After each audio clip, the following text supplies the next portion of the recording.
Assalamualaikum warahmatullahi wabarakatuh. Di antara hadis-hadis yang dibawakan oleh Imam Al-Qayyim rahmatullah yang mengabarkan kepada kita tentang suatu peristiwa yang akan terjadi di hari kiamat kelak, di hari kiamat nanti, dan ini akan menimpa kita semuanya. Qala Rasulullah sallallahu alaihi wasallam, Rasulullah sallallahu alaihi wasallam bersabda, "Tadhunu asy-syamsu yaumal qiyamati ala qadri mil." Ya, kelak pada hari kiamat matahari akan Allah dekatkan di atas kepala kita seukuran 1 mil. Sebagian rawi mengatakan fa wallahi ma adri ma ma'na bil mil. Sebagian rawi mengatakan demi Allah saya tidak tahu apa yang dimaksud dengan mil di dalam hadis tersebut. Amasafatul ard am mil lati tuqtahalu bihil ain. Apakah yang dimaksud adalah mil dalam jarak yang ada di dunia 1 mil, atau yang dimaksud adalah mil ya sebuah alat yang biasa digunakan ketika seorang bercelak, seperti ya kita menggunakan tip X tempo dulu itu yang dimasukkan kemudian dikeluarkan. Ya kalau ini berarti lebih dekat lagi, ya lebih dekat lagi. Apakah mungkin terjadi? Mungkin. Sebagaimana Allah SWT bisa menjadikan matahari ya di atas sana, maka Allah mampu menjadikan matahari tepat di atas kepala kita 1 mil. Yang tentunya ini sebuah peringatan, dan ini azab, dan ini adalah kondisi yang mengingatkan kepada kita bagaimana ya mengerikannya huru-hara yang terjadi kelak ketika kita berada di padang mahsyar. Yang setidaknya hendaknya seorang muslim yang melakukan persiapan untuk hari yang menakutkan tersebut. Ya, tidak ada yang terselamat dalam kondisi kita dibangkitkan dari dalam kubur ya tanpa berpakaian, tanpa mengenakan alas kaki. Kemudian masing-masing di antara kita ya belum berkhitah, kumpulkan dalam sebuah tempat yang namanya padang mahsyar dalam kondisi yang cuacanya sangat panas tersebut, sampai dikatakan oleh Nabi sallallahu alaihi wasallam wa yuzadu fi harriha kadza wa kadza, sehingga panasnya matahari bertambah berkali lipat. Ya bertambah berkali lipat. Kenapa enggak terbakar? Ya Allah SWT yang menjadikan kita tidak terbakar, dan itu bagian daripada ya kemahamampuan Allah SWT. Taghli minha ru'usu kama taghli al-qudur, yang mana panasnya matahari di saat itu membuat ya isi yang ada di dalam kepala kita, di dalam tempurung kepala kita itu mendidih karena panasnya. Kita nggak bisa bayangkan. Kalau di dunia mungkin sudah meninggal dunia, sudah mati. Kalau ada orang yang demikian, otaknya mendidih, sudah mati. Tapi kalau di akhirat nggak ada kematian setelah kematian di dunia. Ini yang harus kita ya coba renungkan bersama, dan mari kita ketika mendengar hadis yang semacam ini ya masukkan ke dalam relung hati kita, supaya kita berhati-hati dalam dosa dan maksiat. Tujuannya untuk itu. Nah, kondisinya sangat menakutkan sekali, sangat mengerikan sekali. Ya'raquna fiha ala qadri khatayahum, dan masing-masing orang akan tenggelam dengan air keringatnya sendiri sesuai dengan dosa dan maksiat yang dahulu dikerjakan. Tenggelam oleh air keringatnya sendiri seukuran mata kaki. Wa minhum man yablughu ila saqaihi, di antara mereka ada yang tenggelam sampai ke betisnya, lebih tinggi lagi, berarti menunjukkan dosanya lebih banyak. Wa minhum man yablughu ila wasatihi, ada yang setengah badan tenggelam oleh air keringat sendiri, setengah badan, dan dia enggak kemana-mana. Kita bisa bayangkan bagaimana ya mengerikannya kondisi pada saat itu. Kita nggak bisa bayangkan bagaimana kondisinya. Ya sangat menakutkan tentunya. Hal itu yang menjadikan ya manusia berduyun-duyun datang kepada ya bapak kita Adam untuk minta syafaat agar segera diselesaikan urusannya, karena orang tidak tahu kapan akan dihisab, kapan akan turun peradilan Allah SWT. Ini kondisi yang 1 hari sama dengan 1000 tahun di dunia. Tenggelam oleh air keringatnya sendiri sampai setengah badan. Wa minhum mayuljimuhu al-araq, bahkan ada yang sampai tenggelam oleh air keringatnya sendiri, berarti ini menunjukkan dosanya yang sangat banyak. Tenggelam oleh air keringatnya sendiri. Itulah yang dikatakan Allah SWT, hatta idza ja'atit tamatul kubra yauma yatadzakkarul insanu ma sa'a. Dalam surat Abasa, yauma yafirul mar'u min akhi. Semua orang akan lari dari orang yang dahulu dia kenal, keluarga, anak, istri, suami, orang tua, karena masing-masing memikirkan urusannya sendiri-sendiri. Ini hadis Bapak Ibu rahmatullah, ya setidaknya mengabarkan kepada kita dan mengingatkan kepada kita bagaimana ngerinya dan menakutkannya kondisi yang akan terjadi kelak pada hari kiamat. Dan kita orang yang beriman wajib mengimani hadis yang semacam ini, dan bukan hanya sekedar mengimani, tapi kita berusaha untuk membentengi diri dari kondisi yang demikian, dari azab yang demikian menakutkan, yang kita tidak tahu kapan akan segera dihisab oleh Allah, dengan amal soleh, dengan istiqamah dengan ketaatan, dan istiqamah di dalam ketaatan dan menjauhi dosa dan juga maksiat. Itu yang bisa kita lakukan. Jadi mulai sekarang kita berusaha untuk menjauhi dosa dan juga maksiat.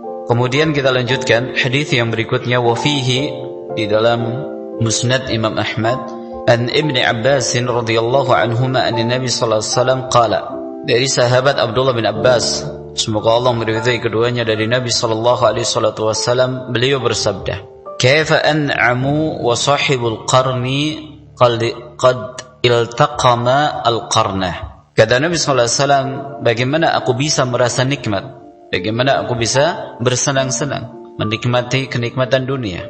Wa sahibul qarni, sedangkan pemilik sangkakala, aku bisa merasa nikmat sedangkan pemilik al-qarn itu sangkakala, qad iltaqama al-qarnah, yang menaruh sangkakala tersebut berada di mulutnya, yang menaruh sangkakala tersebut di mulutnya. Di malaikat Israfil mendapat tugas untuk meniup sangkakala ketika Allah titahkan, ketika Allah menghendaki dunia ini hancur, alam semesta ini hancur, terjadi hari kiamat.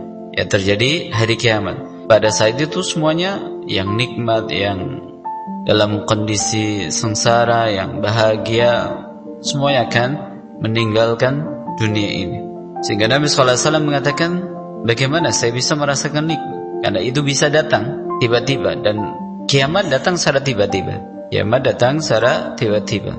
Wa hana jabhatahu yasma'u ma yu'maru fayanfukh, yang mana dirinya menundukkan keningnya sembari mendengar dengan seksama, kapan diperintah oleh Allah untuk meniup sangkakala tersebut. Jadi hari ini, detik ini, malaikat Israfil dikabarkan oleh Nabi sallallahu alaihi wasallam senantiasa menaruh sangkakalanya di mulutnya dan mendengar dengan seksama. Jangan-jangan Allah SWT segera memerintahkan untuk meniup sangkakala, yang tentunya dalam kondisi demikian terjadi hari kiamat.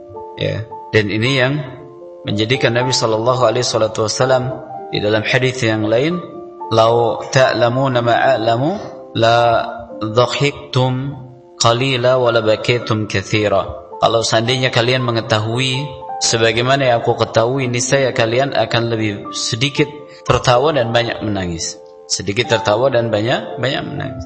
Jadi ini menunjukkan kejahilan, ketidaktahuan, ketidakpahaman seseorang seringkali menjadikan orang itu berhura-hura, kemudian tidak bisa memanfaatkan waktu sebaik mungkin untuk beribadah kepada Allah SWT, karena dia merasa hidupnya baik-baik saja, kondisinya baik-baik saja, nggak ada meteor, nggak ada burung ababil dari langit, nggak ada gunung meletus, nggak ada apa, biasa. Mereka anggap kehidupan biasa, tertawa, tawa ke TV, cekakak cekikik, akan sembari disertai dengan pasangan yang bukan mahramnya di situ, melakukan ini dan itu. Apa yang menyebabkan? Karena tidak tahu, karena tidak paham. Kalau kita paham, kalau kita tahu, niscaya nggak akan melakukannya. Saya yakin. Seperti Bapak Ibu, ketika sudah memahami bahwa ini haram, bahwa itu nggak boleh, itu termasuk yang dilarang oleh agama, apakah berani mempertaruhkan nasibnya nanti di akhirat? Tentu tidak. Makanya pemahaman seseorang akan melahirkan ketakwaan. Semakin orang bertakwa, dia akan semakin takut, karena dia semakin paham bagaimana nanti risikonya di akhirat. Saya pernah analogikan dengan seorang pencopet. Kayaknya pernah saya analogikan di sini. Ini ada seorang pencopet berada di kendaraan umum, di angkot yang yang penuh. Pencopet tadi mau melakukan aksi. Dia lihat ada seorang penumpang ibu-ibu bawa dompet. kemudian tasnya terbuka tanpa sadar. Dompet itu nyembul, terlihat, dan kelihatan isinya banyak, gede. Gak tahu masalah isinya duit atau koran, gak tahu, tapi ini dompet sekali ambil, langsung bisa ditilep uangnya. Tapi copet tadi melihat bahwa bukan cuma dia yang lihat, penumpang yang lain juga melihatnya. Penumpang yang lain diangkut tadi juga lihat kalau ini dompet ibu tadi terbuka. Kira-kira si pencopet tadi nekat ngambil dompet tersebut atau dia mengurungkan niatnya? Jawabannya bagaimana? Mengurungkan niatnya. Kenapa? Risikonya terlalu besar. Kalau dia ketahuan ngambil dompet tadi, diteriakan copet, babak belur, hancur. Sudah hancur, dibawa kantor polisi pula kan dia, di penjara pula. Itu analogi sederhana. Ketika seorang semakin paham dengan hukum Allah, dengan larangan Allah, dia gak akan berani mempertaruhkan nasibnya di akhirat. Semakin orang bertakwa seperti itu kondisinya. Oh ini haram, oh ini gak boleh dalam agama, Allah masih membolehkan yang halal banyak sekali, saya gak akan berani mempertaruhkan nasib saya di akhirat. Seperti itu kondisinya. Karena dia tahu siksa Allah, azab Allah yang gak main-main. Allah kalau sudah mengazab itu tanpa belas. Allah kalau sudah mengazab itu tanpa belas. Makanya sering dalam Al-Quran dibahasakan dengan laisa lahu qarin, kemudian gak ada wa laisa lahun nasir, gak ada penolong, gak ada pendukung, gak ada masa, gak ada pokoknya dia sendiri yang diazab. Gak ada belas kasihan. Kalau Allah sudah mengazab tanpa belas kasihan. Maka semakin orang paham tentang azab Allah, dia akan berpikir berulang kali ketika ingin melakukan dosa dan maksiat. Sekuat apapun dorongan di dalam jiwanya, di dalam kenikmatan yang dia rasakan dalam otaknya, kalau melakukan maksiat ini nikmat, tapi karena dia tahu azab Allah, siksa Allah itu sangat berat bagi para pendosa, maka dia nggak akan berani. Kayak seperti hadis-hadis yang sebelumnya, bagaimana seorang koruptor hanya mengambil satu peniti, hanya mengambil satu pakaian, itu diazab oleh Allah SWT dengan pakaian yang diambil dahulu di dunia, korupsi, lalu dirubah pakaian tadi dengan api neraka, lalu dipakaikan ke tubuhnya. Semakin orang paham, semakin orang memiliki iman, dia akan semakin bertakwa, takut kepada Allah SWT. Makanya Nabi SAW mengatakan, ittaqun nar walau bisyikki tamratin. Jagalah diri kalian dari siksa api neraka sekalipun bersedekah dengan separuh kurma. Kenapa? Karena amalan yang ringan, kalau itu diterima Allah SWT jauh lebih baik. Sebagaimana hadis tadi memotivasi kepada kita untuk senantiasa menjaga diri dari yang namanya api neraka. Maka Bapak Ibu rahmat ta'ala, ini membuat Nabi SAW tidak berfoya-foya di dunia. Padahal Nabi SAW memiliki segalanya. Kuasaan ada, harta ada kalau mau, tapi beliau tidak gunakan itu untuk dirinya. Ketika beliau dapat harta, dapat hadiah, dapat harta rampasan perang, selalu beliau bagi-bagi untuk rakyatnya, untuk umat, untuk umat. Karena beliau ingin menikmati kehidupan akhirat. Nabi SAW pernah mengatakan, Allahumma la aisha illa aishal akhirah. Ya Allah, tidak ada kehidupan yang hakiki kecuali kehidupan akhirat. Tidak ada kehidupan yang hakiki kecuali kehidupan akhirat. Itu yang seharusnya kita jadikan sebagai orientasi hidup kita. Kita punya target, kita punya orientasi hidup yang jelas bahwa kehidupan kita harus sukses di akhirat, bukan hanya sukses di dunia. Dan jangan sampai kita keblinger bahwa sukses hanya di dunia.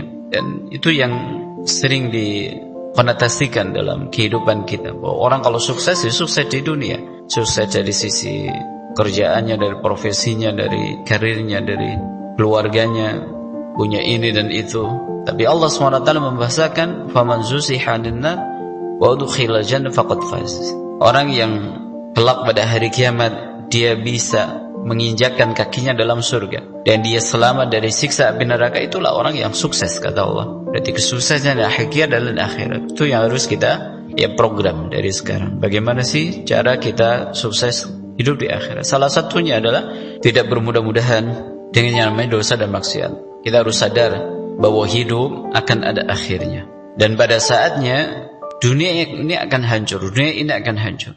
lalu semuanya akan dikumpulkan di hadapan Allah SWT.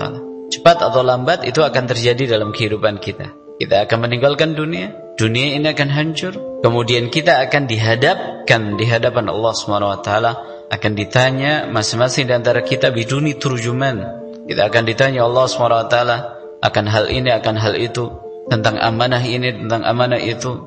Itu ya harus kita persiapkan dari sekarang. Faqala ashabuhu, maka para sahabat bertanya, kaifa naqul, bagaimana kita berdoanya wahai Rasul, agar kita itu tidak lalai dengan kehidupan dunia, dengan hiruk pikuknya, ya, mempermegah ya kehidupan dunia kita. Kata beliau, qala qulu hasbunallahu wa ni'mal wakil, 'ala Allahi tawakkalna. Ini zikir ya harusnya sering-sering kita baca dan kita resapi maknanya. Hasbunallahu wa ni'mal wakil, cukuplah Allah sebagai penolong dan Allah lah sebaik-baik pemberi ya kenikmatan untuk kita atau pertolongan bagi kita. Allahi tawakkalna, dan kepada Allah kita bertawakal. Allah SWT yang mencukupi segalanya untuk kita. Hasbunallah wa ni'mal wakil, ni'mal maula wa ni'mal wakil. Hasbunallah wa ni'mal wakil, Allahi tawakkalna. Zikir yang mengingatkan kepada kita bagaimana butuhnya kita pertolongan Allah SWT. Jangan menjadi orang yang sombong.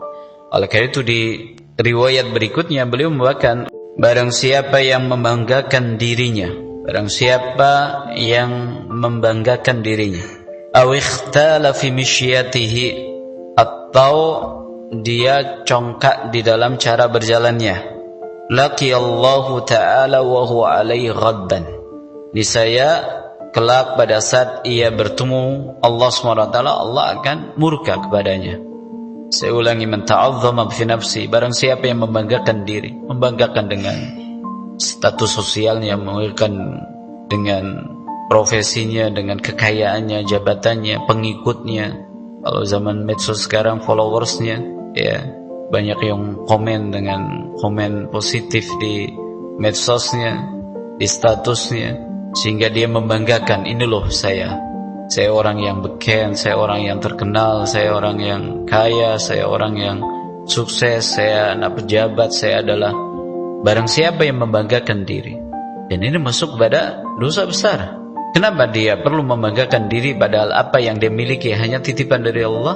Ketampanan, kecantikan, jabatan, kedudukan, itu titipan dari Allah. Ketika Allah SWT menghendaki untuk mengambil, bisa apa kita? Orang punya masa, ya, orang punya masa, dia banggakan dengan banyaknya masa, banyaknya pengikut. Ketika Allah bongkar saja satu aib yang dia miliki, dan aib tersebut mencuat ke publik, serta-merta pada saat itu dia jatuh, pengikutnya bubar. Kalau cuma bubar saja mending, dia dicaci maki, dicela, bahkan mungkin diseret, masukkan penjara, bisa apa? Makanya apa yang kita banggakan? Gak ada yang bisa kita banggakan. Makanya Allah sangat murka kepada orang-orang yang membanggakan diri dengan apa yang dia miliki, dengan HP-nya, dengan tasnya, dengan kendaraannya, dengan rumahnya, dengan gaya hidupnya. Di dalam hadis yang lain Nabi sallallahu alaihi wasallam mengatakan, la yazalu rajulu yadhhabu bi nafsihi, senantiasa seseorang yang yadhhabu bi nafsihi. Imam Nawawi rahimahullah dalam kitab Riyadhus Shalihin menafsirkan makna yadhhabu bi nafsihi. Kalau diartikan secara harfiah artinya adalah ya yang pergi dengan dirinya. Yang pergi dengan dirinya itu terjemahan secara harfiah. Kata Imam Nawawi rahimahullah, senantiasa seseorang yadhhabu bi nafsihi ay yartafi'u wa yatakabbar, yang dia mengangkat dirinya, yang dia sombong, Barang siapa atau senantiasa orang yang dalam kehidupannya berperilaku sombong, ya, membanggakan dirinya, mengatakan bahwa dirinya punya prestasi ini dan itu, yartafi'u, menganggap diri besar, dia bintangnya, punya popularitas, banyak pengikutnya dan seterusnya, hatta yuqtaba fi jabbarin. Kata Nabi sallallahu alaihi wasallam, orang kalau senantiasa memiliki sifat ini, karena sifat ini kan awalnya tidak ada, tapi pada saat kita punya prestasi, pada saat itu muncul. Sifat sombong itu awalnya nggak ada.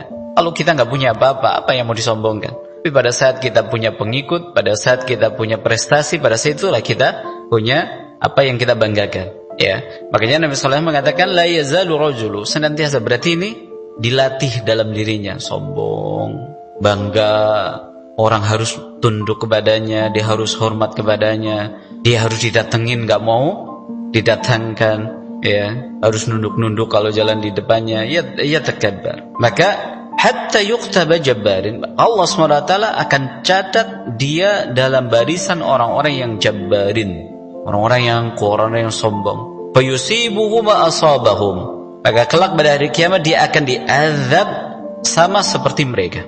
Ini perilaku sombong, membanggakan diri, membanggakan diri. Hadis riwayat Imam Tirmidzi. Au ikhtala fi mishyatihi, atau dia congkak dalam cara berjalannya. Makanya kalau kita berjalan, perhatikan adab ketika kita berjalan. Nabi sallallahu alaihi wasallam mengatakan, jika kalian datang ke masjid untuk salat berjamaah, maka famshu bisakinati wal waqar, berjalanlah dengan tenang dan juga waqar. Jalan yang tenang, jalan yang tidak menggambarkan kesombongan, tidak membusungkan dada dengan sepeda motornya yang mungkin mahal daripada jamaah yang lain, atau dia pakai mobil yang mahal, yang keren, yang mewah. Jangan banggakan itu, jangan jadikan itu sebagai cara kita berjalan dengan congkak. Maka laqiyallahu ta'ala wa huwa alaihi ghadbah, saya kelak pada hari kiamat ketika bertemu Allah, dan kita pasti akan bertemu Allah, Allah SWT akan murka kepadanya. Allah akan murka kepada orang-orang yang sombong. Akan dalam hadis yang lain, hadis yang sering kita dengar, la yadkhulu jannata man kana fi qalbihi mithqala dzarratin min kibar, tidak akan masuk ke dalam surga. Artinya tidak akan masuk ke dalam surga secara langsung, bukan artinya dia akan kelak kekal di dalam neraka, tidak. Tapi maknanya adalah dia nggak akan masuk ke dalam surga secara langsung.